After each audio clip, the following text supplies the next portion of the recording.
한 동네에 한 세네 집 짤따끔짤따끔 북 가는 소리가 이쪽에서 짤따끔짤따끔 거리는 거지.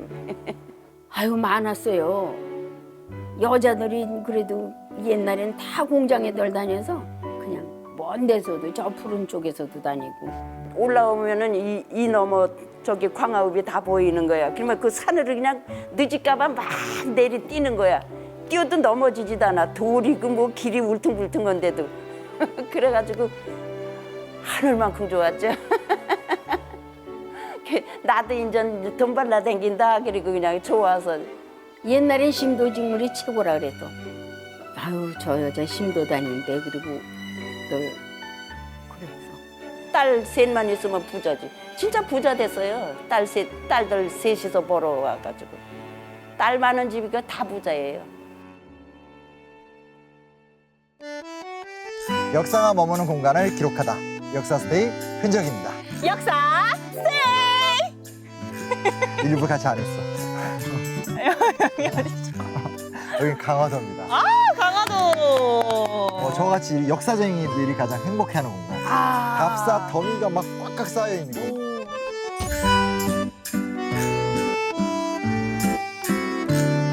관광지, 뭐 유명한 성당도 있고, 그리고 고려시대 때 궁터도 있고, 막 되게 아무튼 이 강화도로 오면 반드시 들러야 돼요.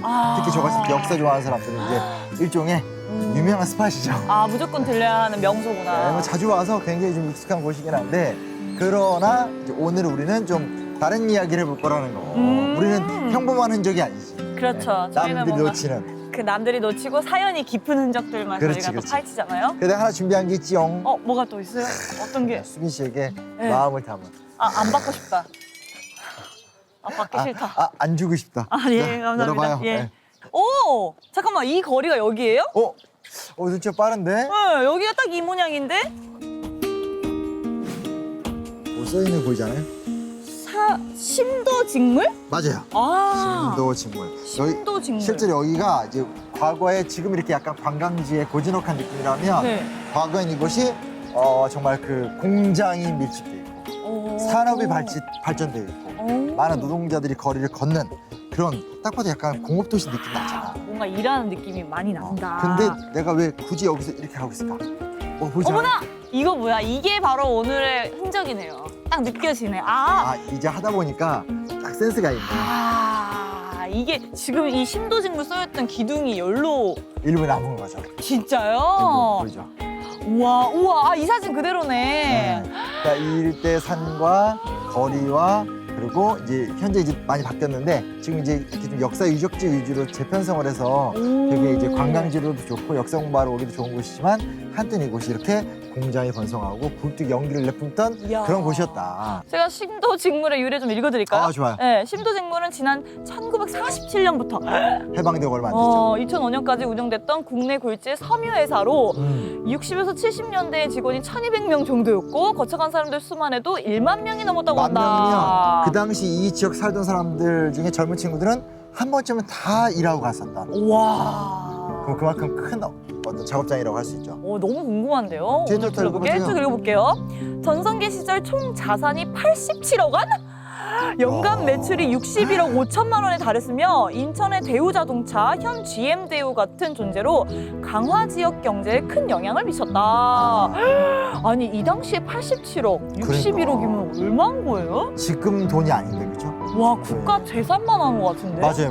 예. 대박이다. 그리고 이제 사실 서울이나 이런 데 이제 워낙 회사들이 많이 몰려 있긴 한데 우리나라 보면 이게 지역에 하면 그 지역 경제를 떠받치고 있는 큰 기업들이 있잖아요. 네. 그러니까 심도직물이 이제 이 일대 한때 그런 어떤 지역을 떠받치던 대표적인 어떤 어떤 기업이었고 아. 또 여기 굳이 이제 대우자동차 얘기 나오는 건 그만큼 어떤 이 지역 경제를 떠받치던 좀 자신감. 자부심이 있는 거죠. 근데 어때요? 이 강화도가 한때 직물 공장의 중심지였다. 느낌 어때요?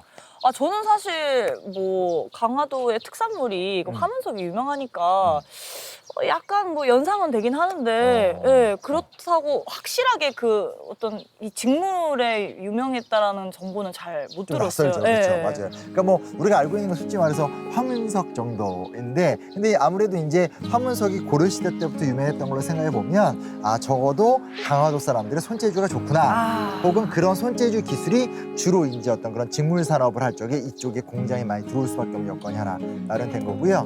또 하나는 지금 이제 강화도 하면 사실 뭐 김포 옆에 딱 붙어 있고 발이 다 뚫려 있으니까 우리가 이렇게 좋은 관광지지만 뭐 이렇게 왜 떨어진 섬이라는 생각이 전혀 없잖아요. 맞아요. 저는 강화도 섬이라고 생각해 본 적이 없어요. 솔직히 그렇죠. 오. 네. 근데 이제 과거에는 강화도가 특히 조선 후기 때 되면 전국에 있는 그 물자를 실은 배들, 일명 세곡선들이 다 와서 강화도에 정박을 해요. 그래서 거기서 이제 다시 또 이제 개성으로도 들어가고 서울로 들어가고 평양은 되게 멀잖아요. 평양도 배로 가는데 바람에 의지해서 배로 가는데도 하루길이면 갔었대요. 그러니까 강화도가 이제 소위 말하는 사통팔달 야. 수로를 이용해서 전국 왔다 갔다 하는 곳이니까 거꾸로 생각하면 강화도에서 사업을 하면 성공된 성과물을 전국에 빠르게 와. 계급할 수 있다. 이런 생각을 또 했던 거고요. 굉장히 좋은 지리적 특징이 있었네요. 그렇죠. 그리고 마지막으로는 섬은 아무래도 유교문화 영향력도 작고 농사 짓는 것도 좀 한계가 있잖아요. 그러다 보니까 섬 지역에서는 여성 노동력이 굉장히 활발해요. 아. 해녀도 그런 결과물이거든요. 아, 맞네요. 그렇잖아요. 예. 오. 근데 강화도도 이제 그 묻보다는 빗지보다는 여성 노동력들이 좀 더 적극적이고 그만큼 이제 농지가 되게 적고 그러니까 뭔가 여성들이 일하려고 하고 도전하려고 하고 하다 보니까 야 여기 원래 손재주도 좋아 입지도 좋아 아 근데 여성들의 참여도가 높아 공장 생활은 딱이다 너무 궁금하다. 이런 것들이 있는 거죠. 그럼 저희가 오늘 좀 공장들도 둘러보나요?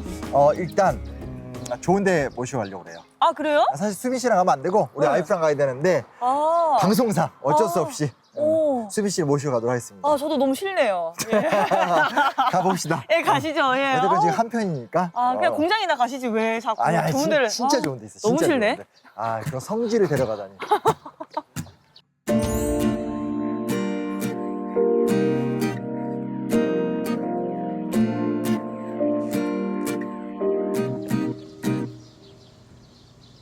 내 작은 동네에는 친구들이 많아. 정말 이제 핫한 여름이 왔어요. 아, 근데 철판이 오. 분위기 좀 이상한데? 약간 오래된 느낌이 좀 없잖아 있네요.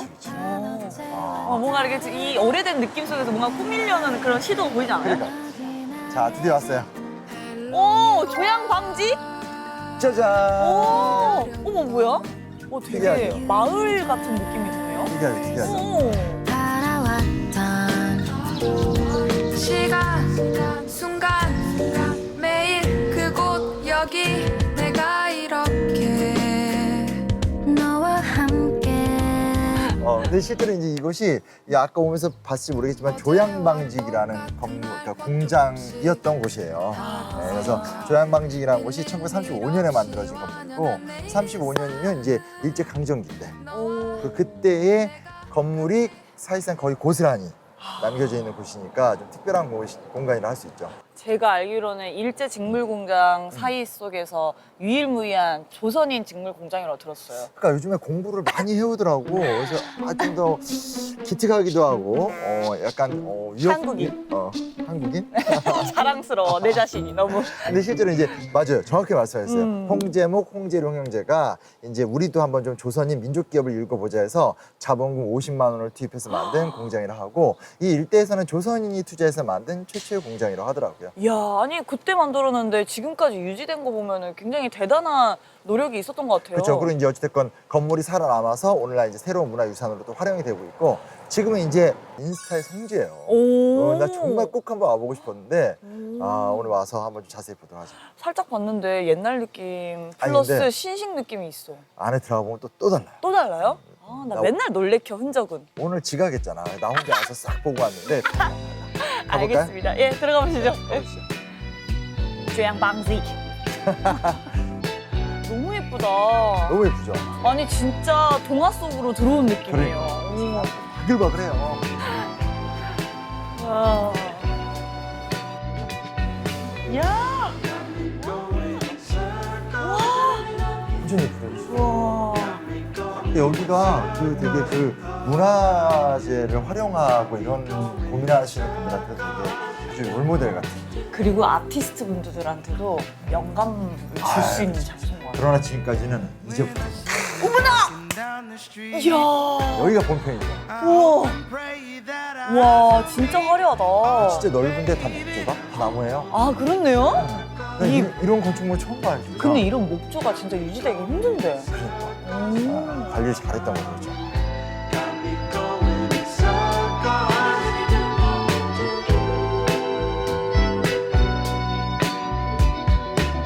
I can't deny how I feel inside at the mention of your name, baby. But baby, don't you know it drives me crazy that you treat my love like a game. 여기가 원래 방직 공장이었다고 했잖아요. 네. 저게 이제 방직 공장 그 당시 사진들이래요. 이 사진들이. 네. 아. 패션도 딱 일제 강점기 때 이런 거 보면 뭐 요즘 공장 느낌 아니잖아.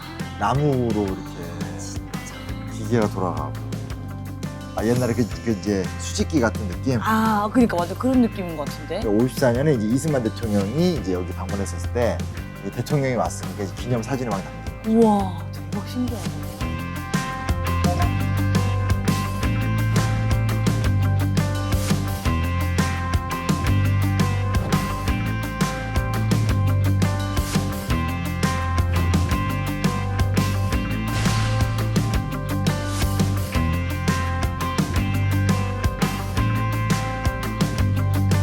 혹시 강화도에서 짰던 인조 보신 적 있으세요? 다른 곳에서도 인조를 짰겠지만은 바로 요게 강화도 특산품이었던 인조견이라 그래요. 좁쌀 같은 문양이 있는 것은요 강화도에서만 짰었다는 기록이 남아 있습니다.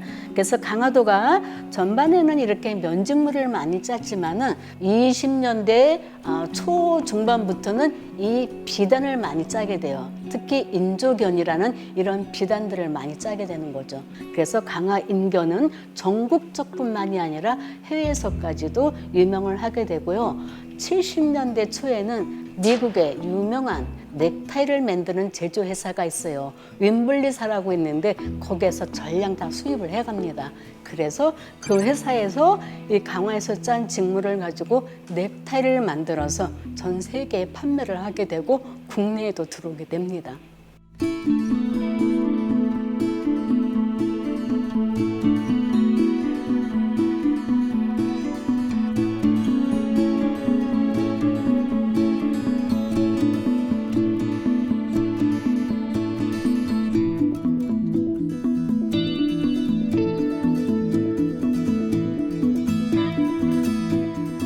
공장 커 보이죠? 너무 큰데요? 네, 여기 몇 명이나 들어왔을 것 같아요?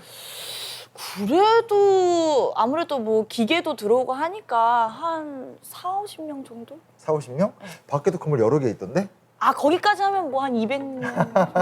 근데 이제 이게 좀 얘기를 듣다 보니까 아직 추정이긴 한데 이 천장 높이가 좀 다르대요. 그래서 아마 초기에는 조금 낮은 건물 지었다가 잘 되니까 좀 넓히고 뭐 이렇게 확장 공사 좀 한 것 같다라고 추정을 하고 있는데 35년에 시작을 했고요. 네. 35년이면 이제 일제가 대륙 침략하기 직전 상황이에요. 그래서 사실은 이제 굉장히 좀 나름대로 이제 식민지 시대 때 공업이 좀 활발해지던 시점에 이제 투자를 시작했던 거고 시작할 때는 한 역직기가 30대 정도 들어와서 인견을 생산하기 시작했다고 하고요. 시작부터 굉장히 잘 됐대요. 그래서 그 당시 기준으로 따지게 되면 연간 한 250만 원 정도를 매출을 냈다. 진짜요? 그냥 돈만 나온 그냥 리액션부터 너무 하고는 좋네요. 너무 잘 벌었네요. 그때 당시 250만 원. 이 최근 기준으로 봤을 땐 연 매출이 그래도 몇 억은 넘었다.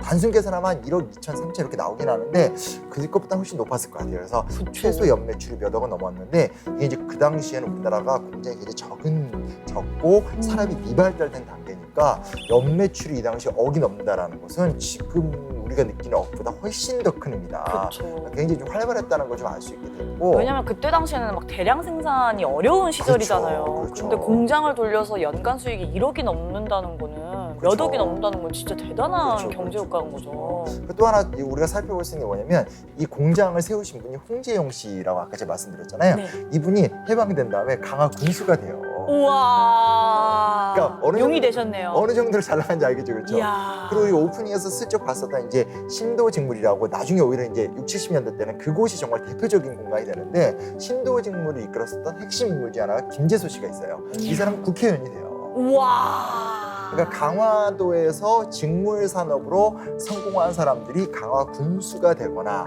아니면 국회의원이 된다.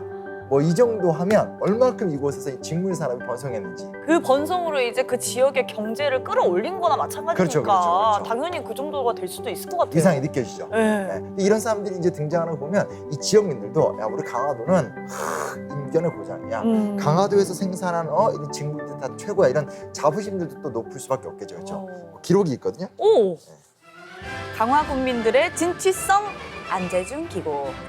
강화 군민들의 근면성과 자립심, 진취성은 전국적으로 그 유래를 찾아볼 수가 없는 것이며 전 국민이 강화 군민 정도로만 모든 면에 있어 진취성을 갖는다면 우리 한국도 제1등국으로 비약할 날이 멀지 않으리라고 믿어지고 있는 동시에 또는 그러한 의미에서 강화 군이야말로 한국에 서서 가로 열고 스위스라고까지 호칭하고 싶다. 누구나 강화도에 발을 들여놓는다면 첫째로 거린 하나를 구경할 수 없는 것이고. 이야. 보통 아니죠. 자부심이 여기 막 나오잖아요. 그 강화 국민 정도로만 좀 해라. 이 강화도로 발을 들여놓는 순간 여기 거지가 없다. 오. 이런 말이 이제 우리한테 낯설긴 하지만 강화군이야말로 한국의 스위스다. 원래 또 스위스는 언제나 또 이렇게 잘 살고 강인하고 이런 어떤 자부심을 가질 정도니까 당신은 보통 아니에요. 그러니까 전 국민의 어떤 본보기가 되는 곳이었네요, 강화도가. 그렇죠, 그렇죠. 근데 이게 되게 재밌는 일화가 또 하나 있어요. 뭐냐면 여기가 되게 잘 되잖아요. 그러면 사람들이 그런 거 있잖아요. 이렇게 멀리서 보면서 야 요즘 강화도 잘 나가네. 야 강화도에서 야 돈 버는 사람 누구야 하면서 언론이 꼭 거기다가 살짝 이제 네이밍을 해주잖아요. 그렇죠. 이렇게 뭐 붙여주면서 막. 타이틀 붙여주죠. 그렇죠. 실제 이 당시 무슨 일이 있었냐면 조선의 심판 카라방. 카라방이요? 카라방. 그래서 이게 저도 발음하기 너무 힘든데 오. 조선의 심판 카라방이라고 이 소위 말하는 이제 강화 인조가 막 성행을 하면서 이런 사업을 하는 여성들을 보고 이런 말을 붙였대요. 오? 캐라방? 카라방이 뭔 뜻일 것 같아요? 캐라방 요즘 그 제일 핫한 캠핑 때 보이는 카라반 말하는 거 아니에요? 오, 거기 나왔어요. 카라반이 쉽게 말하면 이제 옛날에 그 중앙아시아에서 네. 낙타를 딱 몰고 그 어떤 물자를 갖고 중국과 어떤 이슬람 세계를 왔다 갔다 하는 그런 상인들 들어본 적 있죠? 네. 뭐 소그드 상인이라든지 바로 그런 상인들을 카라반이라고 해요. 아 그래요? 네, 그러니까 이게 이제- 이동하면서 그렇죠, 그렇죠. 강화도의 인견이 전국으로 뻗쳐나가니까 그 캐라방이 붙었구나. 갇혀 이게 딱 이제 그 얘기를 갖고 와서 카라방이라고 하면서 이제 새로운 신조어들이 등장하게 된 거예요. 잘 붙였네요. 왜냐면 이제 실제로 강화도에서 생산되는 품목을 전국에 막 소개를 하고 영업을 하고 이제 이런 현상들이 발생되니까 야 저 여성들 어디서 온 여성들이야? 얘네 대단하네 하면서 이제 이런 말들이 생기게 된 거죠. 우선 전쟁이 나면 누가 가장 먼저 전쟁터에 끌려가겠어요? 남성분들이에요. 그러면은 전쟁이 끝나서 돌아왔다고 쳐도 절반은 돌아오고 절반은 아마 못 돌아오고 그 절반에 돌아온 분들 중에도 부상자도 많았겠죠. 그러니까 여성들이 생활력이 강해질 수밖에 없었어요. 여성들이 그 당시만 해도 목화를 심고 그걸 실을 만들고 또 밤새워서 그 직물을 짜고 이렇게 해서 또 판매 행상까지 할 수밖에 없었던 것은 먹고 살아야 되고 자식들 교육을 가르쳐야 되고 그렇기 때문에 여성 보부상들이 나서게 되는 거죠. 바로 그때는 갑고지 나루터라고 그랬었어요. 거기에 그렇게 2,000명씩 모여서 건너가는 진 풍경을 60년대까지도 아마 그것이 아마 이루어지지 않았었겠나. 다리가 놓여지기 전까지는 아마 그런 풍경이었었던 것 같아요.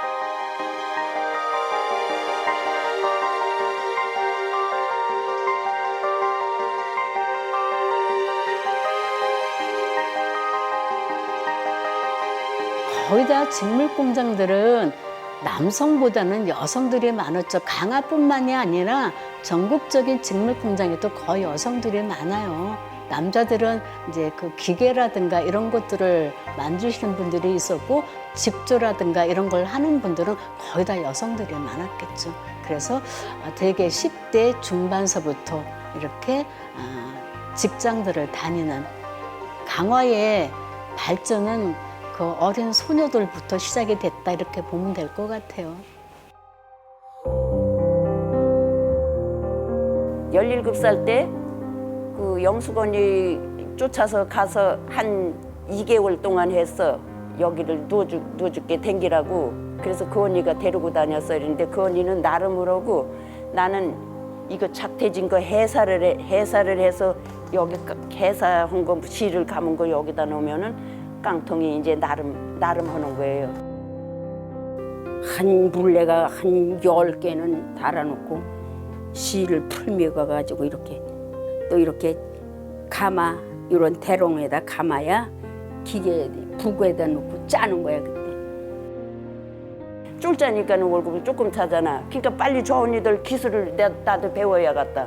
그래가지고 그 언니들 하는 거 보고서 배워가지고 오로지 거기에만 신경 쓴 거지.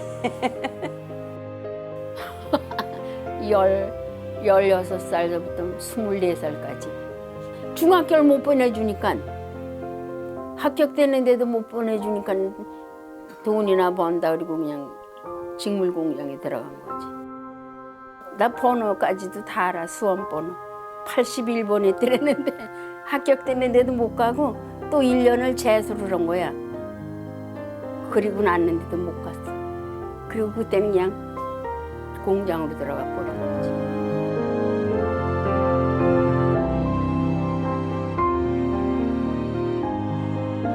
집에 있으면 뭐래. 돈 벌어가지고 농비기 해가지고 간다고 그냥 15살서부터 직장 생활한 거지. 공장들 다니면서 옷들도 잘 입고 그냥 뻐기고 댕기니까 운동화도 사신고 그러고 댕기니까 하하하 좋아서. 옆집 언니가 널 내일서부터 거기 공장에 갈 수 있냐 그러는 거야. 와 너무나 좋아가지고 밤에 잠도 못 잔 거지. 특히 이제 우리 아까 사진 보면 노동자들이 주로 누구들이에요? 어떤 사람들이에요? 여성분들이 그쵸. 일을 하고 계시더라고요. 그래서 슬그머니 본인이 정답을 얘기했어요. 되게 젊어 보인다, 어려 보인다. 소녀분들이. 그쵸. 딱 봐도 한 15세에서 20세 사이에. 네. 근데 이제 이런 어린 여성 노동자들이 대거 충원이 됐고 이때까지만 하더라도 여성 교육이라는 게 거의 불가능했었던 시점이니까 일자리를 갖는다는 게 좋았겠죠. 오. 그러니까 어땠을 것 같아요? 여성들 입장에서 이런 공장들이 많이 세우는 것이 이 지역 여성들한테 어떤 느낌이었을 것 같아요? 저는 조금 기회였을 것 같은데. 기회다. 내가 어디 가서 뭔가 기술을 배울 수도 있고 돈을 벌 수도 있고 그리고 어떻게 보면은 같은 동료들이 많이 생기는 거니까. 아, 친구도 만나고. 네, 저는 좋았을 것 같은데요. 그렇죠, 그렇죠. 부모님이 좋아. 기특하다 그랬지 뭘. 초등학교 졸업하고 돈 벌어다가 그런 거 사다들이만. 하여튼 쌀한가마값 벌만은 아주 이 시골에선 쌀한가마값 벌어왔다 그러고 좋아더래. 하늘만큼 좋았죠. 나도 이제 돈 벌라 댕긴다 그리고 그냥 좋아서. 그리고 한 달 내년에 월급 탔는데 그냥 마음이 두근두근. 근데 그때는 월급이 누런 봉투 거기에다가 담아서 이제 며칠 이런 거 얼마 내 이름 그렇게 써서 이제 준 거. 그거 받을 적에는 진짜 온 세상이 다 내 거 같았대. 너무 좋아가지고 여기 가까운데 먼데 애들이 이런 데 와서 방을 얻어가지고 다녔어요. 그냥 다니는데 얘네들이 방 얻어가지고 다니니까 극장 구경을 갔더랬나 봐. 근데 극장 구경 갔다가 그때 저기 뭐 가련다 떠나련다 그거 구경 저기 영화 봤다고 오나서 그거 주제가 노래를 저기 배워가지고 하는 거예요. 그래서 그거를 또 이거 각조가리에다 적어서 이러면서 그거 배우고 그냥 좋았어요 아주. 가련다 떠나련다 어린 아들 손을 잡고 신랑 너무 신났어. 너무 좋아. 이 직장이 너무 좋았어. 예, 그때가 참 최고로 좋았어요.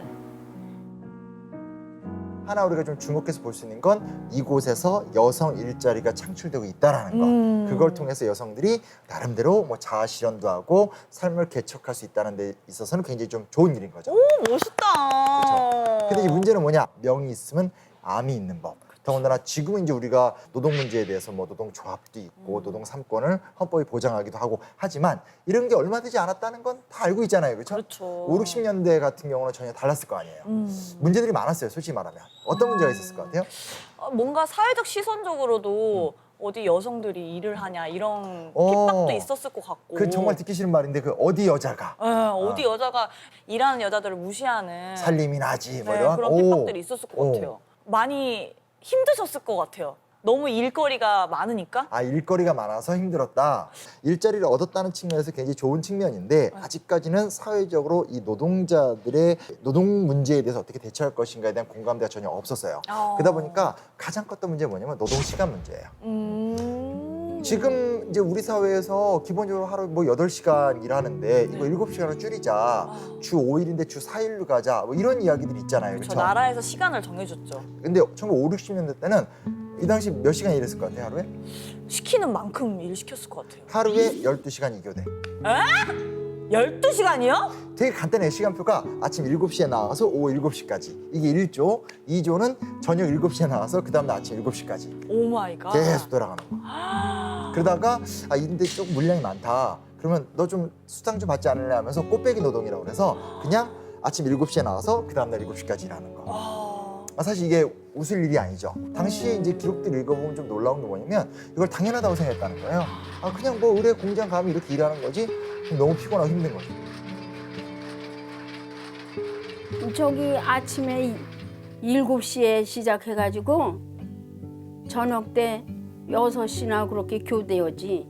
곱빼기는 일요일 날 낮에, 일요일 날 밤에 밤새는 거야. 그리고 그 이튿날 교대해주고 나오는 거지. 졸립지 밤이면. 이렇게 졸다 보면 사장이 한 번씩 와서 돌아보지. 그러면 그때들은 아주 안 좋은 거 모양 하고 그냥 들여다보고 눈 말 이렇게 뜨고 열심히 하는 거지. 열심히 짜야 또 내 소득이 많으니까. 많이 짜면 많이 받고 또 고장나서 못 짜는 날이 있어요 또. 그러면 또 죽게 그 달엔 또 죽게 월급 타고. 아유 좋긴 뭐이 좋아. 이대매 결혼하면 저기 딸라만 공장에 보내지 않는다고 그러고들 다닌 걸. 아유 옛날에 지나간 생각하면.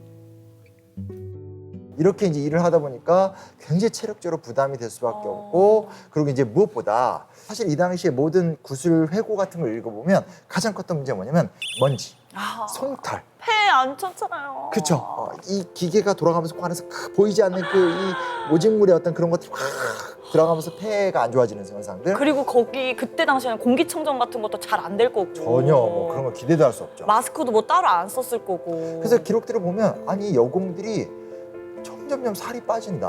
어떡해. 일하다 갑자기 쓰러진다.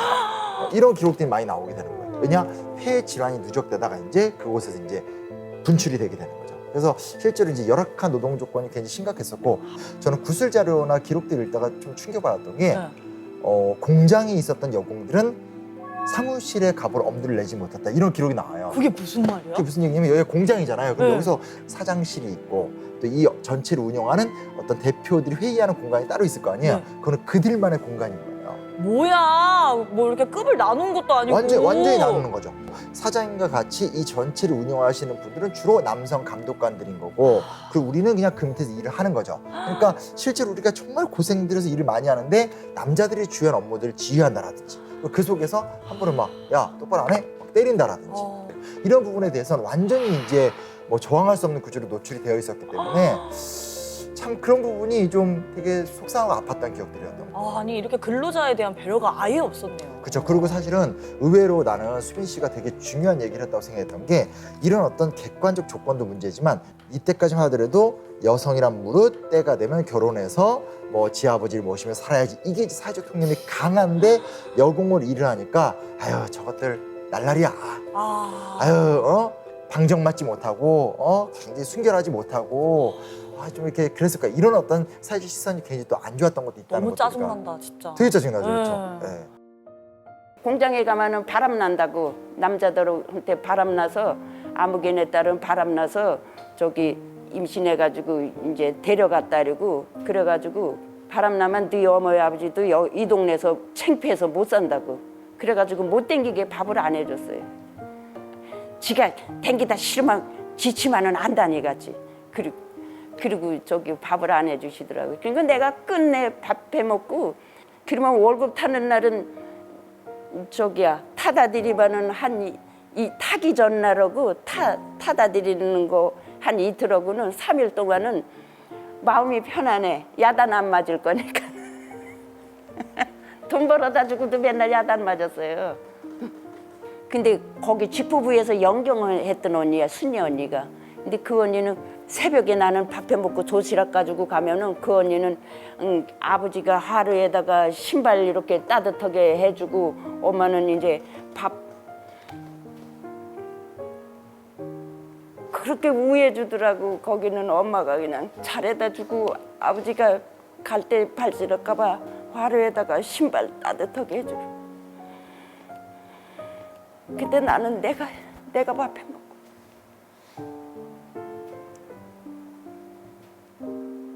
사실 이 여성들의 대다수는 일자리를 찾아서 또 먹고 살기 위해서 살아남기 위해서 이 직업을 갖게 된 건데 그 사람들한테 월급도 제대로 안 주면서 이 사람들 대하는 태도 자체가 아우 저 날라리더라, 아우 더러운 것들, 약간 이런 문화들도 있었기 때문에 사실상 우리나라에서 이 여성 노동이라는 것이 오늘날과 같이 여전히 좀 한계는 있지만 그래도 최근과 같은 공감대를 얻는 과정 속에서 정말 신기한 과정을 거쳐서 성장해 왔다는 것을 우리가 좀 쉽게 이해할 수 있는 거죠. 고생 많이 했죠? 저는 이런 역사가 있었기 때문에 지금 저희가 맞아요. 조금은 더 자유로워지지 않았나라는 생각이 들어요. 맞아요. 이때 고생해 주셨던 그 여성분들에게 제가 진짜 박수 드리고 싶습니다. 감사합니다, 진짜로.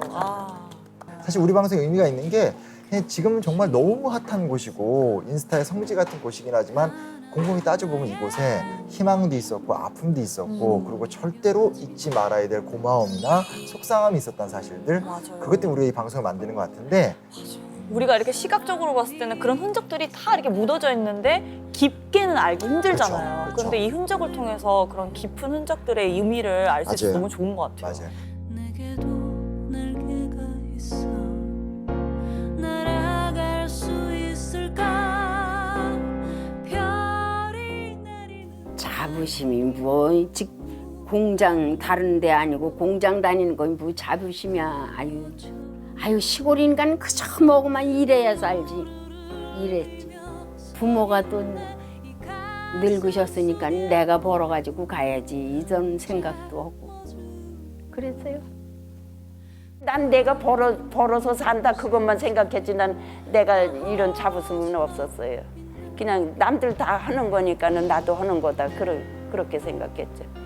그렇게 살한 거지 뭐 그런 거 생각하고 살았나. 그러면 똑똑이게. 그 남들은 그 고생하는 데가 뭐 그렇게 좋냐 이러는데 나는 여기가 더 좋더라고. 여기 오면 칭찬받고 그냥 일해서 돈 받고 얼마나 좋아.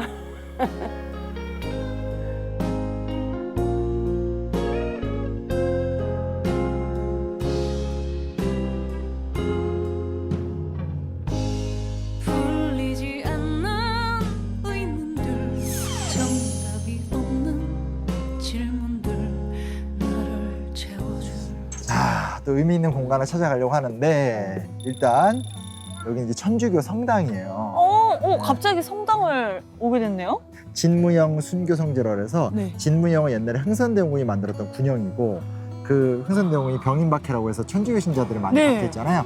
그 병인박해 때 순교자들이 있었던 곳이기도 한데 어머나. 이게 역사적 의미가 있죠. 근데 오늘 우리가 찾는 스토리랑도 또 관련이 있어요. 아 그래요? 들어볼까요? 참 이게 강화도 오면 다 이렇게 쌓여 있어 같은 공간에. 아무래도 좀 공간이 작아서 그런지 하다 보면 얘기가 끝나지 않는. 네, 바로 여기예요. 오, 카톨릭 노동사목의 시작. 이곳은 1968년 산업화의 그늘에서 고통당하던 심도 직물 등 노동자들의 권익을 위해 한국 천주교회와 카톨릭 노동청년회가 그 첫 발을 내디던 곳입니다. 아, 심도직물 등 노동자들의 권익을 위해서 이 성당이 노력을 한 건가요? 일단 68년 산업화 시대 속에서 네. 우리 천주교가 노동 문제에 대해 책임 있게 행동했다. 그것이 심도직물과 관련이 있다. 심도직물. 옛날엔 심도직물이 최고라 그래도.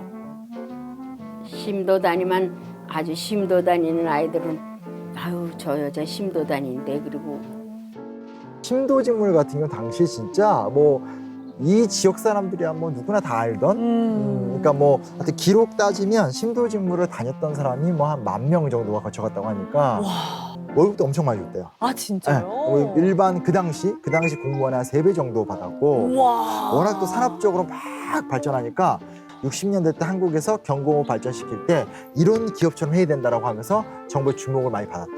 그러니까 이제 실질적 소유주라고 분류가 되는 이제 김재수 씨 같은 경우가 국회의원이 될 정도였으니까 하여튼 이 일대에서 막강한 영향력을 행사했던 거죠. 근데 이제 그 얘기를 뒤집어서 이야기하면 뭐냐면 네. 그 기업 안에서 네. 문제가 있을 때 문제 제기하기가 힘들어지는 거예요. 그렇잖아요. 정부가 지향하는 조국 근대화나 산업화의 선두 그룹인데 우리 너무 노동 시간 길어요. 뭐 노동적인 대우에 문제가 많아요.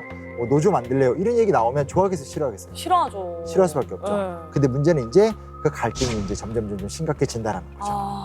계속해서 부당한 대우를 끊임없이 받는 거죠. 그쵸. 근데 여기서 이제 어떤 문제가 생기게 되냐면 전 미카엘 신부님이라고 네. 미국인 출신으로서 한국에 이제 크리스트교를 전파하기 오신 신부님이 이곳에 강화도 주교로 부임을 하신 거예요. 딱 와서 보니까 그 회사에서 일하는 노동자들의 삶의 처우에 문제가 많다. 이제 문제 의식을 갖게 되는 거죠. 이건 아니다. 그러니까 어떻게 보면 외부인이기 때문에 그런 문제들이 더 객관적으로 보이는 거죠. 전 미카엘 시민이 본인이 미국인이기 때문에 미국이 먼저 산업화가 쫙 진행되는 걸 봤던 거죠. 거기서 노동자들이 정말 위기에 처할 수 있다. 이런 것들을 봤기 때문에 이거를 이대로 놔두면 안 된다. 이런 생각을 하게 되죠. 기본적으로는 주로 이제 이 일대에 있는 카톨릭 청년들이 이제 많이 모이는 거예요. 그래서 맨 처음에 그냥 일주일에 한 번씩 대화 나누고 같이 밥 먹고 이러면서 노동자로서의 어떤 그런 기초적인 권리들, 뭐 적당한 임금, 적정한 근무 시간, 뭐 열악한 근무 조건에 대한 개선들 이런 것들에 대해서 몇 달에 걸쳐서 이제 계속 이제 가르친 거죠. 그런 과정 속에서 이제 이 일대 심도직물에서 일하던 노동자들이 야 지금 우리가 진짜 잘못된 환경 속에 있는 게 맞구나라고 하면서 저항하기 시작하는 거예요. 그때 그 사건이 너무 중요한 사건이네요. 그렇죠. 근데 이제 전 미카엘 신부가 와서 이거 아니다 라고 교육을 하게 되니까 그러면 우리의 권익을 위해서 무엇을 할 것인가? 노조를 조직해야 되겠다. 노조요? 그렇죠. 노동자의 이제 권리를 이제 외치는 그런 상황들을 이제 만들게 되는 거죠. 그렇다면 그 노동자라고 하면 이제 여성 노동자를 위한 노조가 만들어지는 건가요? 그렇죠. 오, 대박. 강화 성당에서 네. 이 심도직물 여공들이 모여서 카톨릭 노동청년회, 줄여서 가노청이란 단체를 만들게 돼요.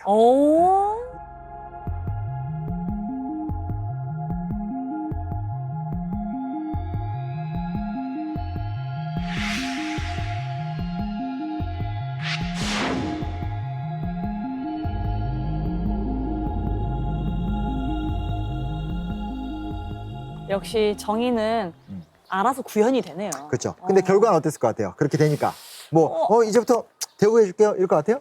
60년대 그게 아니에요. 워낙 보수적이니까 그렇죠. 바뀌기가 쉽지 않구나. 사회문화 전반적으로 가난을 극복해야 된다. 돈을 벌어야 된다. 근데 지금 네가 너의 권리 따위를 요구해? 그러면서 자연스럽게 나오는 말이 이것들 빨갱이 아니야? 어머, 이거 거기까지 가요? 그러니까 황당한 얘기죠, 그렇죠? 너무했다. 심지어 이제 뭐 방공법에 의해서 당신 잡혀갈 수 있다. 어머. 우리 겁박도 하게 되고. 왜 이렇게 협박을 한 거예요? 그러니까 또 노조 지도자들 중에서 가장 열심히 하는 친구들이 있을 거 아니에요? 그러면 그 친구만 따로 빼서 먼저 이렇게 잘라버린다든지 회사에서. 어머나. 그러니까 조직적인 압박이 막 진행이 되는 거예요. 그래서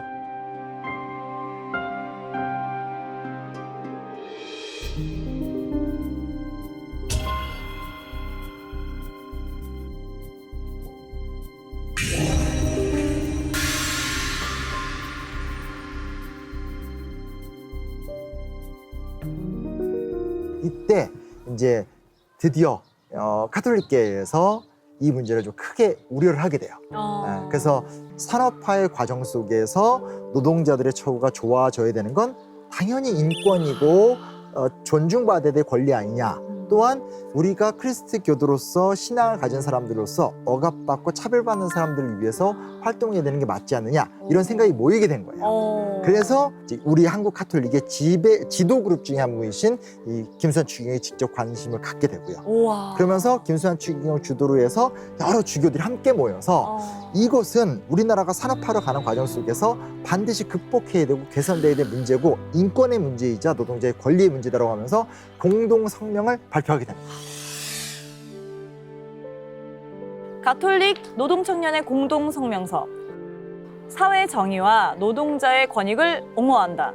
교회는 그리스도교적 사회 정의를 가르칠 권리와 의무가 있으며 특히 노동자의 권리를 가르쳐야 합니다. 목자로서의 신부는 이러한 정의와 권리를 가르칠 책임이 있습니다. 와, 저는 이런 종교의 되게 선순환적인 부분인 것 같아요. 그렇죠, 그렇죠. 네. 좀 감동적인 측면이죠. 네. 그렇죠. 실제로 이 당시 보면 지역에선 미카엘 신부를 중심으로 쫙 뭉치고 또 더 넓은 전국 조직에서는 김수환 추기경을 중심으로 조직화가 되고 거기에 이제 그 성공회라든지 일반 개신교의 이런 부분에 관심 많으신 목사님들도 대거 참여를 해서 사실상 이제 범크리스트교 연합으로 이제 이 문제에 대했다고 하더라고요. 이야.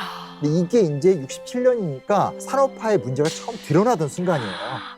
근데 그때 이제 특히 카톨릭을 중심으로 해서 이 문제에 대해서 적극적으로 대처를 하게 됐던 거니까 참 뭐라고 할 수 있죠. 그러니까 우리가 이 노동 문제에 대해서 아주 이른 시점부터 노력을 하기 시작했다. 이런 것도 좀 알 수 있는 거죠. 부당한 대우를 받던 여성 노동자들을 무시하지 않고 지나갔던 그 성직자의 작은 불씨가 그렇죠. 우리나라 대한민국의 노동자들을 위한 큰 불씨로 변했네요. 맞아요. 너무 멋있다. 아, 가슴에 불이 막 타오른다. 제일 처음에 이런 얘기할 때는 잘 이해를 못해서 내가 다 이해시키는 힘들었는데 좀 이렇게 지금 그냥 막 그냥 쑥쑥 작가님들이 뿌듯한 눈빛으로 저를 쳐다보고 그러니까 있어요. 진짜 대단한 것 같아요. 흔적이 저를 지금 키를 한 190cm로 이렇게 키우고 있습니다. 예, 계속 성장하고 있어요. 산업화가 되는 만큼 노동 문제가 중요하고 노동자의 처우가 개선되는 것이 함께 가야 된다라고 하는 그 인식의 첫 스타팅이 여기서 멋지게 끊겼던 거죠. 되게 감사한 장소네요. 그리고 이제 생각보다 강화도의 역사가 너무 중요한 거예요, 한국 역사에. 네. 그런 부분에서 지금 공교롭게 이 진무영 순교 성지에 와서 한국 노동운동의 어떤 역사의 시작을 이야기한다는 게 좀 마음이 뿌듯합니다. 근데 그런 노동자들은 말이죠. 지금 누가 위해주고 있습니까? 아무도 노동자 편을 들어 심지어 노동자를 위해서 만들어 놓은 정부의 노동청까지도 노동자 편을 안 듭니다.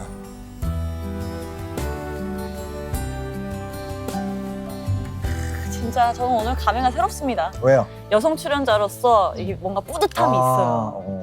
참 오늘 하루 종일 이 강화인조를 통해서 부유해진 이 강화도의 역사의 흔적들을 봤는데 이 역사의 흔적 속에 우리 여성 노동자들이 있었기 때문에 지금의 우리 환경에서 우리가 차별하는 시선을 조금이나마 덜 받고 그렇죠. 일할 수 있는 환경이 만들어지지 않나 싶어서 너무 감사한 마음이 많이 드는 하루였어요. 네. 그러니까 저는 이때 60년대, 70년대가 가난하긴 했지만 같이 있었고 인간미 넘치고 멋진 시대가 아니었나. 맞아요. 그런 좀 자부심도 생기더라고요. 그리고 저도 약간 제 주변 사람들을 위해서라도 아니면 저의 이제 후손들을 위해서라도 내가 뭔가 지금 부당하다고 생각하는 것들을 내가 먼저 앞서서 열심히 좀 개선해 나가려고 해야겠다라는 생각이 맞아. 들었어요. 그게 오로지 나를 위한 게 아니라 정말 우리나라를 위해서. 그러니까 우리가 막 민주공화국 이런 말 하는데 사실 진짜 우리나라 대단한 민주공화국이잖아요. 근데 이런 하나하나가 모였구나 이런 생각도 해보게 되고 제가 이곳에 답사도 많이 오고 뭐 과거 고려 역사 이야기라든지 조선시대 이야기 많이 했는데 아 진짜 중요한 건 놓치고 있었구나.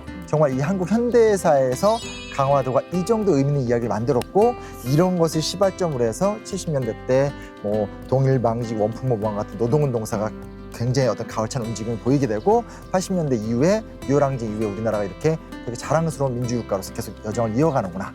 앞으로 좀 더 그런 얘기를 강화도에 와서 사람들과 해봐야 되겠다. 이런 책임의식도 좀 갖게 된 시간이 있습니다. 정말 그 어디에서 찾아볼 수 없는 흔적을 저희가 직접 파헤쳐드리는 그렇죠. 이런 프로그램 여러분 계속해서 시청해주세요. 그거 하셔야죠. 우리는 지금까지 역사 네. 흔적